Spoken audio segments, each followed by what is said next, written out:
I'm so excited that you're running for Senate. Thank you. So what do you think is going to be your core platform coming into this? Well, right now, it's pretty clear that there aren't enough people in Washington who understand what it's like to feel like the bottom could fall out at any moment. And I think we need more leaders who get that. That's how I grew up, and I'm going to fight for working families, and it's what I've always done, and I want to bring that experience to Washington, D.C. All right, and it sounds like you might have a little bit of a crowded race going into this, even to get the nomination. Yeah, there's a couple of folks in the race, but I'm really not running against anybody except Donald Trump, and I'm running for the people of Minnesota, so I'm super excited. And I'm traveling all across the state talking to folks, of course, a lot of DFLers, but a lot of people who are like, I've never been involved in anything before, but like, I want to get activated because I'm nervous about what's happening. And then we've had a handful of Republicans show up at our events too, and I think that really matters, who said like, I don't agree with you on everything, but I'm not okay with what's happening. And so we're not going to shame or blame people. We're going to say, come on in, right? Because it's literally like all of us against extremist billionaires. Well, I know I'm from rural Minnesota and Pete Stauber's district. I'm sorry. Yeah, it's, believe me, you should be. It hurts. It hurts to have to admit that. I know there's definitely a sense of people who are frustrated because nobody knows where Pete Stauber is, but he's definitely not in our district, right? We haven't seen him in feels like years at this point. But it also doesn't feel like we've had a lot of representation from the DFL, especially since, our district used to be solidly blue, and now it's kind of been lost, and it feels like we've been written off.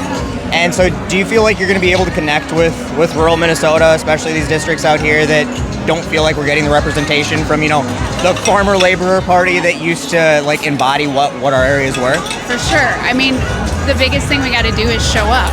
I think we spend a lot of time, right, coming into communities right before Election Day and telling people how important they are, and then we don't see them again. It's like electoral strip mining.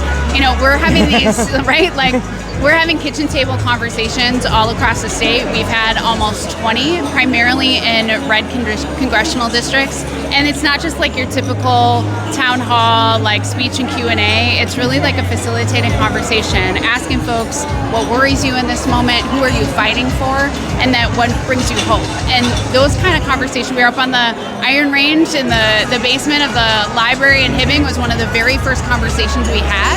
Because for me, it's super important to just listen to folks. Democrats need to show up and listen, because people are going to tell you what's on their hearts and minds, and then we got to just act and not just keep fighting and saying we're against Donald Trump, because obviously we are.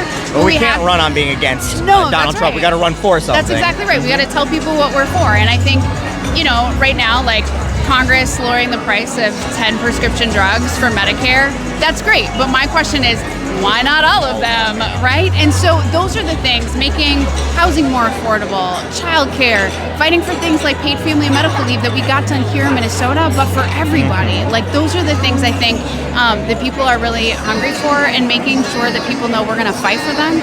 And as someone who grew up on Medicaid and SNAP and the Child Care Assistance Program and had housing because of a Section 8 housing voucher, all of this is so personal to me. And my job is to just fight like hell, shoulder to shoulder with people, and let them know that like there's somebody who gets it, who's going to fight for them in Washington. That's beautiful. And like we always, I say on the left, progressives, investing in people is an investment, right? Like we're investing, like SNAP is not a handout, it's not welfare, it is investing in our future. I think that you're a perfect example of when we invest in our youth, our children, our poor, are disadvantaged, they can grow up to be anybody, hopefully a U.S. Senator. That's right. So yeah, I hope to be seeing you again, not 6 months before the election, because I guess that's where we've been really frustrated with. So we're definitely looking for somebody to come out and represent us, and I hope that will be you. Thank you. We'll see you soon. Thank you so much. Appreciate it. Thank you.